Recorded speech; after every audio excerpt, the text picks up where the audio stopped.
Hi, I'm Shashank Bhargava, and you're listening to Three Things, the Indian Express news show.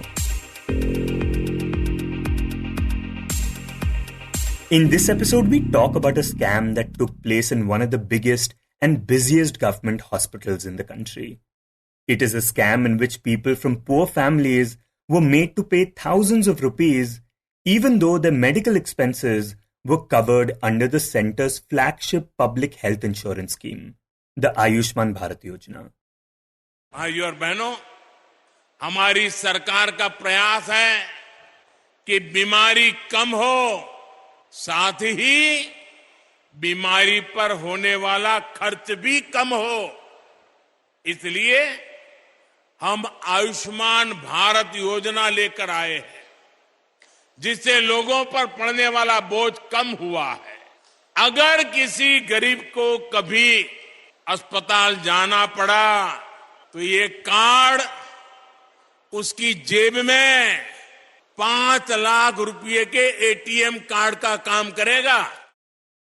In its latest investigation, the Indian Express accessed official records and probe documents to unearth the shocking details of the scam, which raised serious concerns about malpractice and corruption inside a top hospital run by the centre. We are now joined by Indian Express's Kaunain Sheriff, who heads the newspaper's health vertical and who led this investigation. Kaunain, let's jump right into it. This hospital where this multi-crore scam happened is actually in Delhi. Tell us, which hospital is this and what does this scam involve? So this is the Safdarjung hospital. It's one of the biggest hospital directly operated by the health ministry. So we're talking about 12,000 people daily coming to its OPD, around 1,000 people coming to its emergency services. It has more than 1,000 beds. So it's comparable to AIIMS and PGI Chandigarh. So what happened in the scam? So first we need to understand how Safdarjung operates. So anyone who walks into Safdarjung, which has the outpatient department and the inpatient department. Outpatient department is when you just get a consultation. Inpatient is when you get hospitalized. Right, so no matter which department you're dealing with, it will have an OPD for consultations and it will have IPD, the inpatient department. And because this is a government hospital, we know that consultations are free, but IPD, hospitalization, is where you can be charged. But tell us, in which department of the hospital does the scam take place? So in this scam, what happens is, this scam is in two very important departments. First is the emergency department. Emergency department is when there's an accident that happens or someone has heart attack. So they are rushed to the emergency services. And the neurosurgery department. Neurosurgery department is basically involved in the invasive procedures, the surgeries of the brain or the spinal region, because both are interrelated. So if you go to an emergency department, you're checked, then you're, according to the injury that you have, you're either referred to different specialized departments. Here patients were being referred to the neurosurgery department because this involved patients who had some sort of injury related to brain or spine or of all of that. Okay, so most of these patients who got scammed, they went to the emergency room and then they were referred to the neurosurgery department. Yes. So here in neurosurgery, there are two types of implants, spinal and cranial implants. So for these two, you have to procure from outside. This is not available for free at Safdarjung.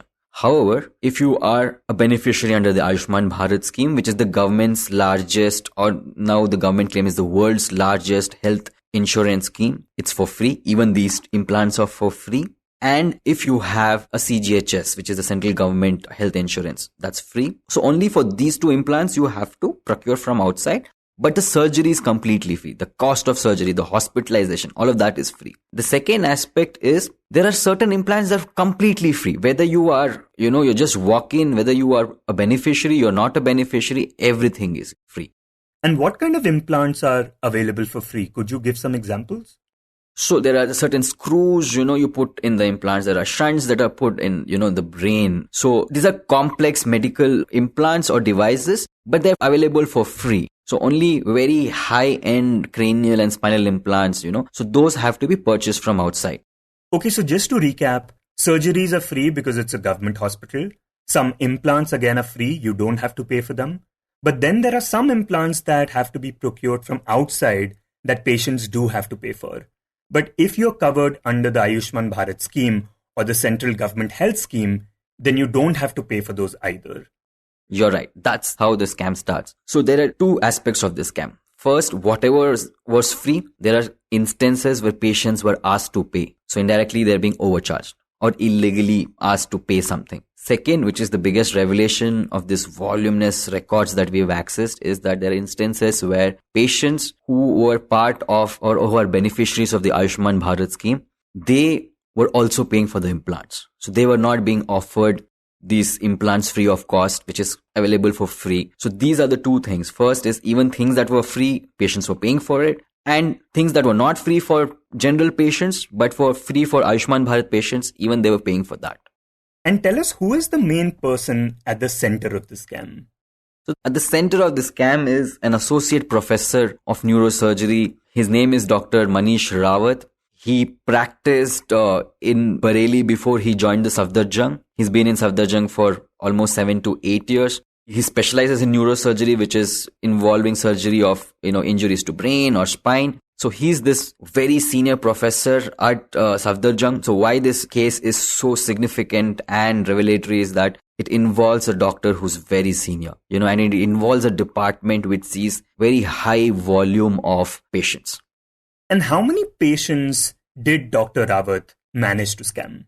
So the CBI has so far investigated 94 cases, out of which it has also sought information on or has collected information of 54 specific instances of transactions where money is being transferred. And how much money was that? CBI says it's to the tune of 2.7 crores. So that's a lot of money. Right. And what's also significant is that this 2.7 crore rupees was taken from people and families who are mostly poor, who could not afford to pay the kind of money that was taken away from them. And now, Kaunain, to understand this case better, let's talk about this person called Mohit Kumar, who is one of the victims of Dr. Rawat's scam. Talk about who Mohit Kumar is and how he ended up at the Safdarjung hospital. So Mohit is a 22-year-old line worker who works on electrical works. To put it very simply, when you have huge cuts or is a rainfall or something, so these guys are who fix your electrical poles. So he's this guy from Meerut. So he falls off from the pole and he has a severe injury. He's rushed to a local hospital. 2 days he stays there and then is referred to Safdarjung hospital. So he's referred to Safdarjung is because he has an injury or a fracture in his spine. And the second reason is that he is a beneficiary of Ayushman Bharat. So he's referred to a government hospital, which is Safdarjung hospital. Did he know that he was a beneficiary of the Ayushman Bharat scheme?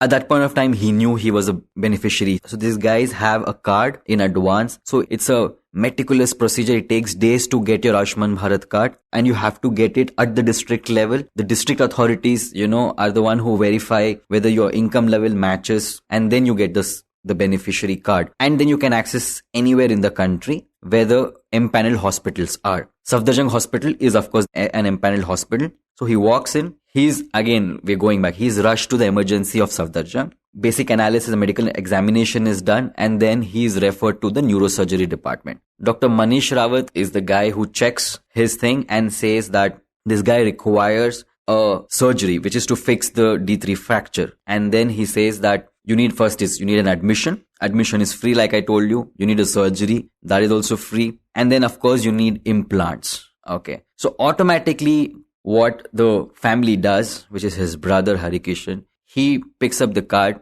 goes to a counter. So every hospital, an empaneled hospital, has an Ayushman Bharat counter. So you go to the counter, you get your documents. First, the surgeon has to say that he's eligible and he needs this. So though all those documents are in place, the implant which is there that is available at Safdarjung, the specific implant, so there is no need to procure from outside. And there's a green signal that happens that he's eligible. Okay, so he finds out that he's eligible, that he doesn't have to pay for the implants. But what does Dr. Manish Rawat tell him? So the doctor Manish Rawat says there's a huge waiting line that you might be eligible, but it'll take 2 or 3 months for you to access free services under Ayushman Bharat. Now, since everyone trusts Safdarjung hospital, because it's a super specialty hospital, free of cost, but then here, they're made to believe, this is the word that the chart sheet says, that they're made to believe that the huge waiting line here. So then the family then asks, so what do we do? The family is then told that the cost of the implant is somewhere around 60,000 to 1.1 lakh. It's a difficult situation because of his health condition. And then they sort of negotiate this, and then it comes down to 80,000 rupees, which is a huge amount. And again, based on the Ayushman Bharat scheme, he did not have to pay for it. Exactly. And Dr. Rawat said that he would have to wait for about 3-4 months. How long would it actually have taken? So Ayushman Bharat, there's a dashboard, there's a real-time dashboard. You know exactly what is the waiting list. So the chart sheet clearly says that CBI goes back to neurosurgery department and looks at the waiting list. And the waiting list clearly says that there was no waiting list for neurosurgery. So he would have got the implant immediately. Exactly, instantly. If that file had gone back to the center which actually sells the implant, so he would have got it maybe in a day or two, based on, how many beds are available or based on the occupancy of the operation theatre. And 80,000 rupees is a big amount for Mohit and his family. How do they end up arranging this money? So family sort of then goes back to the village. They don't have this money. A lot of people pull in. We spoke to the family. They say that they spoke to his colleagues. The family came in, they pulled in, and then they get cash. So just to interject, just to, take a pause, we need to understand most of these things are through intercepted calls that the CBI was doing. So this guy was being intercepted. The doctor, the middlemen, they were all being intercepted. So we have intercepted call records of these conversations where the doctor is asking for the money or the middlemen are asking for money. There are WhatsApp chats. There's a group, there's a group of exactly this patient comes at this day. Where is the transaction going? Who has collected money and all of that. So the first transfer happens because he does not have that much money. He pays 25,000 rupees. So they arrange 25,000 and then they pay the remaining later. So that's how it happens. And then what is glaring about this scam is that they actually provide a fake GST bill, because to show the patients that what we are doing is genuine, they actually provide a fake GST bill, which means that there's a tax amount. So the overcharge. So the seller sells it to this doctor for just 14,000 and he ends up paying 80,000. And there's a genuine bill given to the patients, which an outsider gives, this implant owner. There's a surgical company, local surgical company, even their name as the accused in the case. So the process is so detailed. So there are calls where you can actually hear conversations. There are WhatsApp chats where they record the transactions. And there are bills, where patients are made to believe that everything that is happening is genuine. So it's not like a random doctor, there's an entire nexus that is built to overcharge patients. So that is why it is so significant and so shocking. And when does Mohit get to know that he's been duped, that he did not have to pay 80,000 rupees for that implant? So Mohit comes to know, so his surgeries happened and then there are follow-ups. So in one of these follow-ups, he's sitting outside the OPD and then instead of the doctor, there are officers of the CBI. They show him a photo of Mr. Rawat and ask him to, recognize who is this. He instantly says, this is my treating doctor, and then asks about, did you know that you were scammed? So that's when Manish and his family knows about what happened that day. And of course, now his case is one of the key evidences cited by the CBI. And Kaunain, you mentioned that 94 patients were scammed by Dr. Rawat, who was taken into CBI custody on the 29th of March. Most of these people, like we mentioned earlier, come from very poor backgrounds. We spoke about Mohit Kumar, but the other patient that you write about in your investigation is this man called Shyam Sundar. Talk about what happened to him. So Shyam Sundar is a 44-year-old guy who fell off from his terrace just a day before Holi in March. The situation in Delhi, to get access to government hospital healthcare, So he goes to 4 different hospitals. Of course, he's not able to access any one of them. Finally, again, his situation is so bad that he lands up at Safdarjung out of desperation. Again, he goes to emergency and then by emergency is referred to the neurosurgery department. So this man and his mother ran a florist shop in eastern part of Delhi. There was a encroachment drive by the MCD and they had to shut their shops. So he was a jobless man. His case is so shocking is the reason because so when his surgery is decided, his mother is told that the surgery will cost around 1.5 lakh. And then there are intercepted calls about this conversation. And later, the mother comes into picture and she pleads that, we belong to a very poor family. That's why we've come to Safdarjung. Can't pay this kind of money. And then the doctor says, okay, I consider your request. I'll provide you the surgery free of cost. Remember what we told earlier in the conversation, that the surgery is free of cost any which way in Safdarjung. But Rawat made it seem like he's doing them a personal favor. Yeah.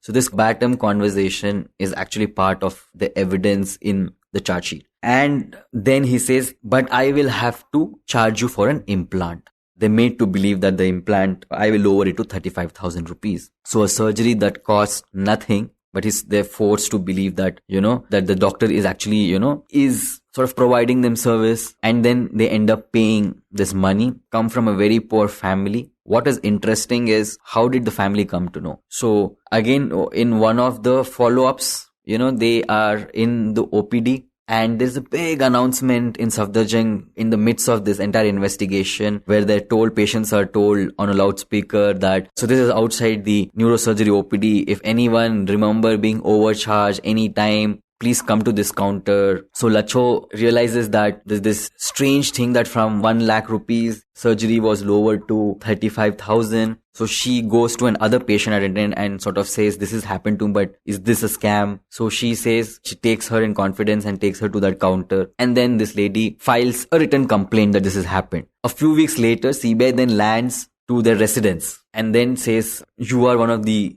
key witnesses for this case. And then this is how the transactions, everything is matched and they're made one of the key witnesses in the case. Kaunain, the scam seems pretty elaborate. You mentioned the fake bills and these detailed conversations. And one of the reasons that Dr. Rawat could pull this off was because he had accomplices working with him at the hospital. So talk about how these accomplices helped him. So there are 2 people who belong from Bareilly who had worked with Rawat when he was practicing privately in Bareilly. So there are 2 people. Then there are people who run the surgical shops. These are small shops. If you go near Ames, across Ames, you have a lot of the surgical shops. So these are the other ones. And then what is more interesting is the wife. She's not named as an accused in the charge sheet. But what happens to this money, This nearly 2.7 crore rupees. Yeah, exactly. So what is revelatory, So there are front companies that are set up in Bareilly. There's a company called the Jubilant Life Sciences. So we actually looked at the company records and tried to understand that it calls himself a company which established itself in pharma. And most of the transactions that are happening are basically channeled to the wife. She's the director, but most of the expenditure is to the wife. Next, there is another company which does professional technical business services, which is actually a flat in Lucknow. Another front company where, again, the wife is named as the director. Some of the money goes there. So it's planned so well. So the coincidence is that where he practiced, all the front companies are established in that area. This middleman transferred the money to these companies. There are instances of how she used the money. There are instances of how she traveled to fancy locations in Kerala, how she purchased saris. So these are the things that have been cited, and how they created front companies. Also, CBI has found that they were going to establish more front companies, which sort of CBI is trying to imply that this scam was going to get bigger. Because again, I have to go back that the volume that enters the emergency is huge, So that's why they were trying to do that. Kaunain, how much on average did these patients end up paying Dr. Rawat? So we did an analysis of the 54 patients, And 54 because out of the 94 people, the CBI has specifically gathered data of 54 patients. Yeah. And we found out that the average that the patient paid was around 48,000 rupees. However, the seller sold this medical device or the implant for 11,000 rupees. So the difference is around 37,000, which is what is the overcharge. So on an average, a patient paid 37,000 as the excess. So that's the profit that is made by this doctor. Of course, some money then goes to this middleman, but that's too less. There's like 1,000 rupees or 500 rupees in few instances. What is shocking is there are 25 cases out of this 54 where the overcharge, if you look at in terms of percentage, is staggering 500%. So the patients had to pay 5 times as much.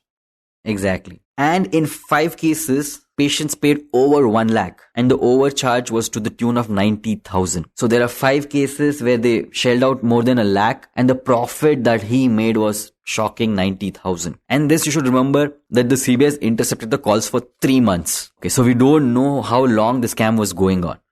Okay, so this 2.7 crore rupees is only based on the 3-month period that the CBI was tracking. Yeah, exactly. So based on the investigation for this 3 months, they found this list and so this is the scale of the scam in terms of pure money. And do we know how the CBI first got a hunch about this?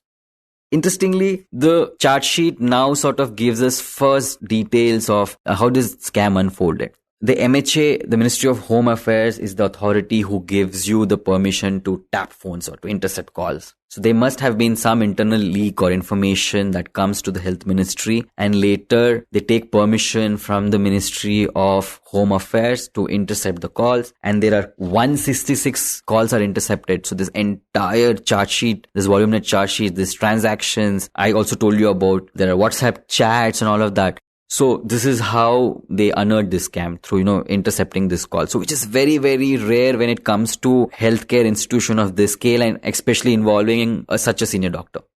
Kaunain, one of the things that stands out about this case is that so many of these people who got conned had very limited knowledge about how a government hospital works and the services it is supposed to provide, and also very limited knowledge about the Ayushman Bharat scheme, which is supposed to be the centre's flagship scheme. Talk about the concerns that this lack of knowledge raises. So there are 3 things. First, when poor walk in to a government hospital, they sort of, have blind trust with the system. First, they know that these are doctors who are specialized, so they're coming to the right in terms of just the healthcare and the quality of healthcare. And then the second thing is that the cost aspect. In this, both the trust is breached. There is an instance where implants, patients are given 2 different quotes. Something that cost 1.2 lakhs and something that cost 50,000. So there's a blind trust that you assume that the doctor is saying an implant is very superior because this doctor is from Safdarjung. So let me pay. And that implant just cost around 11,000 rupees. So that's one thing. The second thing is that you go for treatment here and you're actually believing that there is a long waiting period. So why does it raise concerns? Firstly, because the government has, whether it's the Prime Minister, if you look at his last few speeches, he's raised this cards and says, this scheme is going to be a game changer. We're running the world's largest insurance scheme. So this is for the first time sort of raises red flag how within this system, there are now loopholes. Although you have sophisticated dashboards, you have real-time tracking, the government has disempaneled some of the private hospitals. But here, it's not a private hospital, it's a government hospital. You can't disempanel a government hospital. Here, the doctors have already created a system where even before it is being entered in the system that a beneficiary is walking in, you are sort of saying that you can't access because there's a long waiting period. So this is worrying because the private hospitals can sort of still say, we are not providing, we don't have beds. But here, it's the same thing that a government hospital is doing. That the person has actually spent weeks, in a few cases months to get his card done and then he walks and says that you're not eligible because there's a long waiting period. It's not like you're not eligible because this implant is not part of the scheme, but there's a long waiting period. So this raises concerns because Ayushman Bharat, we always talk that, there's a real-time tracking, there are very sophisticated dashboards and the government is thinking of expanding it more in terms of more procedures to bring in under the Ayushman Bharat scheme. So this sends out signals that there needs to be some sort of rework on how this scheme has to be on the ground implemented. And Kaunain, these people who were scammed, is there a chance that they could be compensated now? Yes, of course. The overcharging, so if the government has already unearthed these transactions or whatever, so yes, of course, there are follow-up treatments that are going to happen. So they could be compensated there. We spoke to a few patients who are saying that that's what justice for us. We really don't care whether the doctor is, because they don't understand how the legal system works. So for them, it's because some of these patients are still in debt. Some of these patients still cannot go back to work. And this sum of money might look very sort of insignificant when we talk about private healthcare. But these guys, for them, this is a lot of money, especially those who've paid more than 1 lakh. And so there are avenues where they could be compensated. You were listening to Three Things by the Indian Express. Today's show was written and produced by me, Shashank Bhargava, and was edited and mixed by Suresh Pawar. If you like the show, then do subscribe to us wherever you get your podcasts.